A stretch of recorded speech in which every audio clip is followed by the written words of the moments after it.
Oke, selamat malam. Kami dari kelompok 1. Di sini kami akan mempresentasikan untuk bab 14, konfigurasi sistem operasi.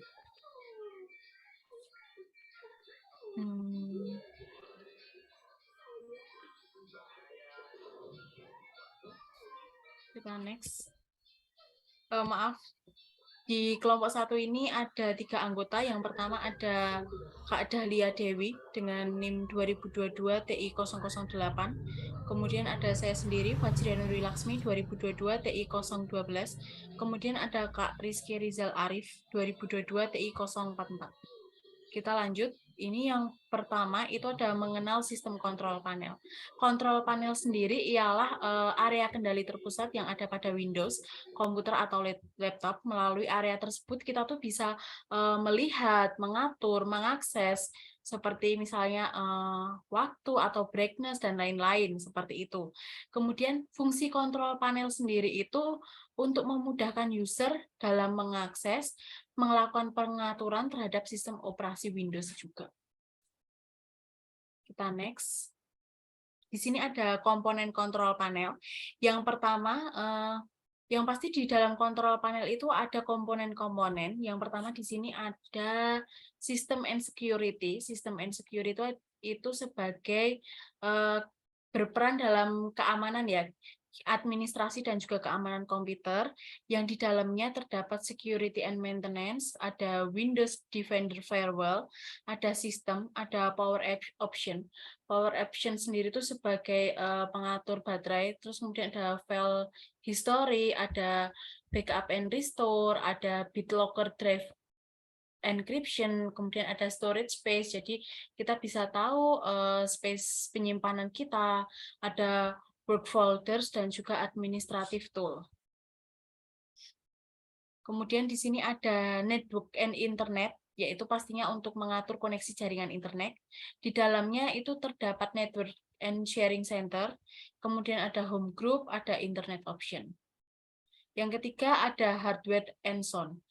Kalau hardware and sound ini dia di sini fungsinya itu sebagai pengaturan perangkat keras ya, seperti yang tersambungkan atau dipasang di komputer tersebut, seperti ada speaker mungkin, atau mungkin printer, dan juga mungkin yang lainnya.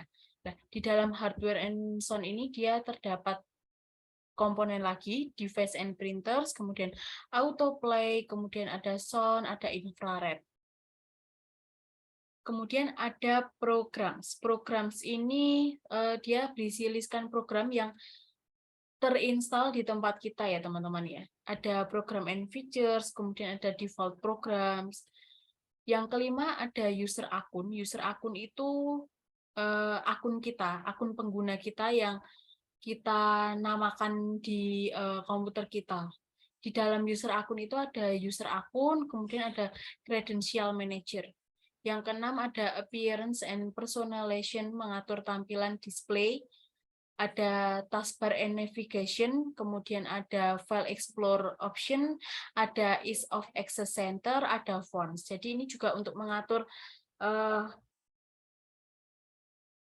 teks tulisan ya, tulisannya nanti gimana, terus ada taskbar and navigation-nya juga seperti itu. Kemudian yang selanjutnya dilanjutkan sama Kak Rizky. Yang selanjutnya ada clock and region untuk mengatur waktu dan bahasa. Terus di dalamnya ada date and time dan ada region. Terus selanjutnya ada ease of access. Di dalamnya ada ease of access center dan speech recognition. Selanjutnya ada B, maintenance sistem operasi. 1. Definisi pemeliharaan atau maintenance ialah menjaga atau merawat atau memperbaiki hingga menjadi baik dan bisa digunakan. Terus yang kedua, keperluan pemeliharaan atau maintenance yang sistem. Sistem memiliki kesalahan yang belum terdeteksi sehingga kesalahan-kesalahan sistem tersebut perlu diperbaiki. Terus sistem mengalami perubahan karena permintaan baru dari pemakai sistem. Terus sistem juga mengalami perubahan lingkungan luar atau perubahan bisnis. Terus sistem juga terinfeksi malware aktif. Terus sistem berkas korup dan perangkat keras lemah. Selanjutnya, 3 tujuan pemeliharaan itu sendiri. Yang pertama, 1 untuk memperbaiki kesalahan, yang kedua untuk menjaga kemutakhiran sistem dan memperpanjang usia kegunaan aset dari sistem tersebut. Yang ketiga, untuk menjamin ketersediaan optimum peralatan. Yang keempat, untuk menjamin kesiapan operasional dari seluruh peralatan yang diperlukan dalam keadaan darurat setiap waktu. Yang kelima, untuk menjamin keselamatan pengguna. Selanjutnya, yang keempat, ada jenis pemeliharaan atau maintenance system. Yang pertama yaitu pemeliharaan korektif, yang kedua pemeliharaan adaptif, yang ketiga pemeliharaan perspektif, yang keempat ada pemeliharaan preventif. Selanjutnya, Baik, selanjutnya dilanjutkan sama Kak Dahlia.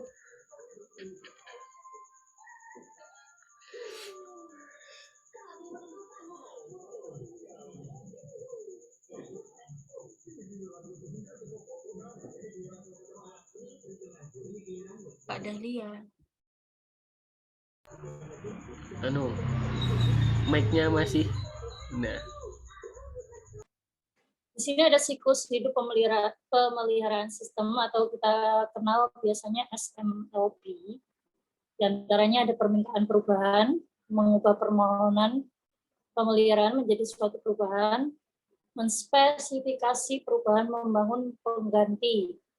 Ada juga menguji pengganti, melatih pengguna dan melakukan tes penerimaan, pengkonversian, dan pelepasan ke operasi, mengupdate dokumentasi, melakukan pemeriksaan pasca implementasi. Ada juga langkah pemeliharaan sistem. Di sini ada banyak, tapi disebutkan beberapa saja. Ada penggunaan sistem, audit sistem, penjagaan sistem, perbaikan sistem, dan peningkatan sistem. Berikutnya ada beberapa prosedur pemeliharaan sistem. Satu diantaranya SDLC dan SWDLC. Terus ada definisi data standar, bahasa pemrograman standar, terus rancangan moduler, modul yang dapat digunakan kembali, dokumentasi standar, dan kontrol sentral sebagai pusatnya. Kemudian ada case tools untuk memelihara sistem. Di antaranya ada forward engineering, reverse engineering, pre-engineering, restructuring, dan maintenance expert system.